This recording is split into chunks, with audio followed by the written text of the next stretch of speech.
கையில் வச்சு பேசு மைக் குடியேற்ற முன்னதையோட பழைய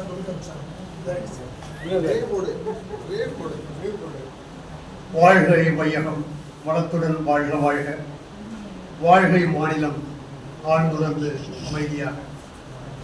இங்கே அமர்ந்திருக்கிற அத்துணை ஆன்றோர் பெருமக்களையும் சான்றோர் பெருமக்களையும் வாழ்த்தி வணங்கி மகிழ்கிறேன். ஒரு இளைஞர் வந்து பேசினார், அவருடைய அழகை பார்த்து ஒளி வாங்கி தலை கவிழ்ந்தது. அடுத்து இன்னொரு இளைஞர் வந்தால் விழுந்தே விட்டது.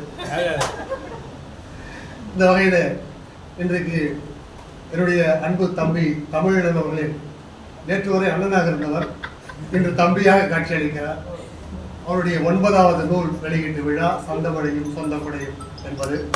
இந்த நூலிலே பின்னட்டையிலே நான் எழுதியிருப்பது அத்தனையும் உண்மை. அவர் சொல்லி நான் எழுதுகிறதில்லை, நானே எழுதுகிறது அத்தனையும். இன்னொரு பெருமை என்னவென்றால், ஏற்கனவே அவர் வெளியிட்ட இன்னொரு புத்தகத்திலும் பின்னட்டையிலே நண்பா ஒரு வெண்பா என்கிற அந்த புத்தகத்திலும் பின்னட்டையிலே மிக ஆழ்ந்து உணர்ந்து அவரை பற்றிய அரிய செய்திகளை எல்லாம் அந்த புத்தகத்தின் பின்னட்டையிலே எழுதியிருக்கிறேன். அதே போன்றது ஒரு வாய்ப்பினை திரும்பவும் வழங்கியதற்கு முதலில் அவருக்கு நான் நன்றி சொல்ல கடமைப்பட்டிருக்கிறேன். அடுத்ததாக என்னுடைய அன்பு மருமகள் தமிழ்மொழி அவர்கள் தேனி மணிய குரலால் மிக அருமையாக இந்த தொகுப்புரை வழங்கி கொண்டிருக்கிறார். பாவேந்தர் பாவினும் இனிய அந்த நடையை அவருடைய தொகுப்புரையிலே நாம் பார்க்கிறோம். அவருக்கு ஒரு நன்றியை சொல்வது மிக பொருத்தமானதாக இருக்கும். அது மட்டுமல்லாமல் இன்றைக்கு அலைபேசியை எடுத்து பார்த்தால் ரீல்ஸ் என்று சொல்கிறோம் அல்லவா, அந்த ரீல்ஸில் அடிக்கடி தமிழ்மொழி வருகிறார். யாராவது ஒரு தமிழஞ்சனோடு பேசிக்கொண்டிருக்கிற அந்த செய்தி இதை ஏன் குறிப்பிட்டோம்னா, நான் இளைஞன் ரீல்ஸ் பார்க்கிறேன் என்பதை உங்களுக்கு சொல்கிறேன். அதுதான் செய்தி. இந்த ரீல்ஸ் பார்க்கும்போது அடிக்கடி தமிழ்மொழி வருகிறார். மிகச்சிறந்த எதிர்காலத்தை அவர் பெற்றிருக்கிறார் என்பது மிக அற்புதமான ஒரு செய்தி. இந்த வகையிலே அவருக்கும் நன்றி சொல்லி, எப்பொழுதும் தமிழனுடைய அரசவையிலே நிரந்தர தலைமையேற்று நடத்தி கொண்டிருக்கிற ஏர்வாடியார் அவர்கள், நான் அடிக்கடி சொல்வதுண்டு, அவர் பாணியிலே சொல்கிறேன், அடிக்கடி சொல்வதுண்டு என்பது அவர் பாணி. அடிக்கடி சொல்வதுண்டு. எப்படித்தான் அவர் இளமையை காப்பாற்றுகிறாரோ தெரியவில்லை. இதுவரையில் தொடர்ந்து இளமையோடு இருக்கக்கூடிய அந்த முகம், இனிய முகம். அதனால்தான் பல முறை இந்த ஒளி வாங்கி அவர் முகத்தில் மயங்கி தலை கொழுந்த இந்த காட்சியை நாம் கண்டோம். அந்த வகையில மிகச் சிறப்பாக தலைமுறை எப்பொழுதும் போல நகைச்சுவை உணர்வோடு கூடிய ஒரு தலைமுறையை ஆற்றி அமர்ந்திருக்கிற கலைமாமணி, என் அன்புக்குரியவர், பெருமதிப்புக்குரியவர் கலைமாமணி ஏர்வாடி ராதாகிருஷ்ணன் அவர்களுக்கு நன்றி தெரிவிக்கிறோம். அதற்கு அடுத்த போல எனக்கு நான் வெளியிட்ட போது, நூல் வெளியிட்ட போது, இப்படி ஒரு ராசியான மனிதர் எனக்கு கிடைக்கவில்லை என்ற ஆதரவு எனக்கு இருந்தது. ராசியாளர் இருக்கிற ஒரு அற்புதமான ஆளுமை எனக்கு கிடைத்திருந்தால் நானும் கூட என்னுடைய வெடிக்கலாம் என்பவருடைய நூலில் பல ஆயிரக்கணக்கான ரூபாய்க்கு விட்டு திருத்திருப்பேன்.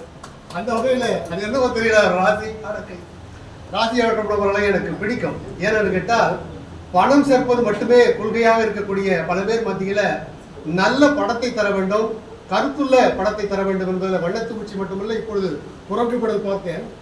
அற்புதமான அந்த அந்த காலகட்டத்திற்கு என்னை அழைத்து விட்டார். நான் கிராமத்துக்கு சென்ற போது அங்கெல்லாம் அண்ணன் எப்போ சைக்கிள் விடுவார் பார்த்துக்கிட்டே இருப்பேன். அவர் எடுத்து வந்து சைக்கிள் எடுப்பேன். அந்த ஒரு அற்புதமான அந்த காட்சிகளை எல்லாம் இப்பொழுது எடுப்பதற்கு திரைப்படத்தில் துறையில் இயக்குநர்கள் கிடையாது. அற்புதமான இயக்குனர் ராசி அழகப்பன் அவர்கள் இங்கே நூலினை வெளியிட்டார். அவருக்கு என்னுடைய நன்றியினை தெரிவித்துக் கொள்கிறேன். முதல் படியினை இசையமைப்பாளர் தாஜ்மஹர் அவர்கள் பெற்றார்கள். அவர் இப்போது இங்கு இல்லை என்று நினைக்கிறேன். அவருக்கும் என்னுடைய நன்றியினை தெரிவித்துக் கொள்கிறேன். வாழ்த்துறை மிக அமர்க்கலமாக பட்டாசு வெடிப்பது போல அருமையாக தொலைக்காட்சியில் பேசக்கூடிய இயக்குனர் ராஜ்மோகன் அவர்கள் தொடர்ந்து அருமையான வகையில அந்த வாழ்த்துறை அமைத்துவிட்டு தந்து சென்றிருக்கிற இயக்குனர் ஆர் ராஜ்மோகன் அவர்களுக்கு நம்முடைய நன்றியை தெரிவித்துக் கொள்கிறோம். இயக்குனர் தா முருகானந்தம் அவர்களுக்கும் இயக்குனர் மோனா பழனிசாமி அவர்களுக்கும் நன்றியை தெரிவித்துக் கொள்கிறோம். மற்றும் இந்த விழாவிலே கலந்து கொண்டு இத்தனை பேர் வந்திருக்கிறார்கள் என்று சொன்னால் அது நிச்சயமாக ஐயமின்றி சொல்ல முடியும். அன்பு நண்பர், இதுதான் உண்மை. அவர் தம்பின்னு சொன்னதெல்லாம் போய் அன்பு நண்பர், எழுதவே நண்பர். தமிழன் அவர்கள் எப்பொழுதும் ஒருவரையும் எந்த காரணத்துக்கு கொண்டும் ஒதுக்குவதே இல்லை. எல்லோரும் மரவெடுத்து செல்கிற அந்த பண்பு இளையராஜா அவர்கள் சொன்னார் நினைக்கிறேன், தம்பி சொன்னார் நினைக்கிறேன். போகும்போது வரும்போது கண்ணத்தை கிள்ளி விட்டு, தன்னுடைய இளையவர் என்றால் பெண்கள் இல்லை, ஆண்களை எல்லாம் கண்ணத்தை கிள்ளி விட்டு போகிற அன்புக்குரியவர். பெண்கள் எல்லாம் கட்டி கொடுத்து தங்கை போல ஒரு தோழியை போல பாவிக்கிற ஒரு அற்புதமான அந்த மனப்பாங்கு தான் இங்கு இத்தனை பேரை அழைத்து சென்றிருக்கிறது. அந்த மனப்பாங்கு ஒரு கவிதையில் மிளர்கிறது. அதனை நான் படிக்க விரும்புகிறேன். ஒரே நிமிடம் தான் அந்த கவிதையை என்னை ஈர்த்தது. ஏன்னா அதுதான் அவருடைய ஸ்பெஷாலிட்டி என்று சொல்வார்கள் அல்லவா, அதனுடைய இயல்பாகவே அவருடைய இருக்கிறது. நிழலுக்காகும் என்பது காய்ந்து போன இலை பூக்கள் உரமாயாகும், காயாத பூக்கள் எல்லாம் மாலையாகும். ஆகத்தில் எப்படியாவது பயன்படும் என்கிற அந்த வகையில தான் என்னை கூட இந்த காய்ந்து போன பூவை கூட அருகில் வைத்திருக்கிறார் என்று நினைக்கிறேன். சாய்ந்து விட்ட மரம் கூட பாலமாகும், சாயாத பெருமரங்கள் நிழலுக்காகும், ஓய்ந்து நிற்கும் பெருவண்டி காட்சிக்காகும், ஓயாத வண்டிகளோ பயணமாகும் என்று எதையெல்லாம் நாம் உதவாது பயன் தராது என்று நம்முடைய வாழ்க்கையை ஒதுக்குகிறோமோ அப்படி ஒதுக்க வேண்டியதில்லை.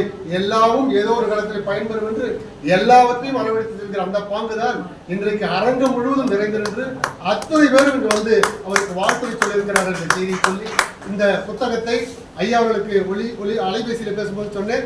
அதை ராசி அனுப்புனவர்களும் குறிப்பிட்டார்கள் என்று நினைக்கிறேன். இந்த பாடம் எனக்கு ரொம்ப பிடித்தது. உடனே சொன்னேன், ஐயா அற்புதமான முறையில் வடிவமைத்திருக்கிறார்கள். அந்த பெண் தனியாக குடைபிடித்துக் கொண்டு செல்லவில்லை, ரெடிபேர் என்று சொல்லப்பெற அந்த அன்பை புணிகிற அந்த குழந்தையும் அரவணைத்து செல்கிறார். அது தமிழ் மொழி தன்னுடைய டெடிபேரை அழைத்து செல்வது போல இருக்கிறது என்று சொன்னேன். அந்த வகையில் அதையும் ராசி அனுப்புனவர்கள் குறிப்பிட்டார்கள். மிக அற்புதமான முறையில் இந்த புத்தகத்தை வடிவமைத்து வெளியிட்டிருக்கிற அந்த பதிப்பகத்தின் உரிமையாளர் அவர்களுக்கும் என்னுடைய அமரம் பதிப்பகம் அமரேசன் அவர்களுக்கும் என்னுடைய நன்றியறைகளை தெரிவித்துக் கொண்டு மீண்டும் ஒருமுறை இங்கு வாழ்த்துறை சொன்ன அத்துணை அன்பர்களையும் ஆண்டோர்களையும் பெருமக்களையும் வந்திருந்து பார்வையாளர்களாக சிறப்பித்த அத்துணை பேரையும் மிக குறிப்பாக முத்துக்குமாரசாமி அவர்கள் மிக அருமையான முறையில் இந்த ஒளிப்பதிவினை செய்து கொண்டிருக்கிறார். அவர்களுக்கும் அவரும் கவிஞரும் கூட மிக அற்புதமான கவிஞரும் கூட அவருக்கும் என்னுடைய நன்றியறைகளை தமிழன் அவர்கள் சார்பாக தெரிவித்துக் கொண்டு அமைகிறேன். வாழ்க வளமுடன்.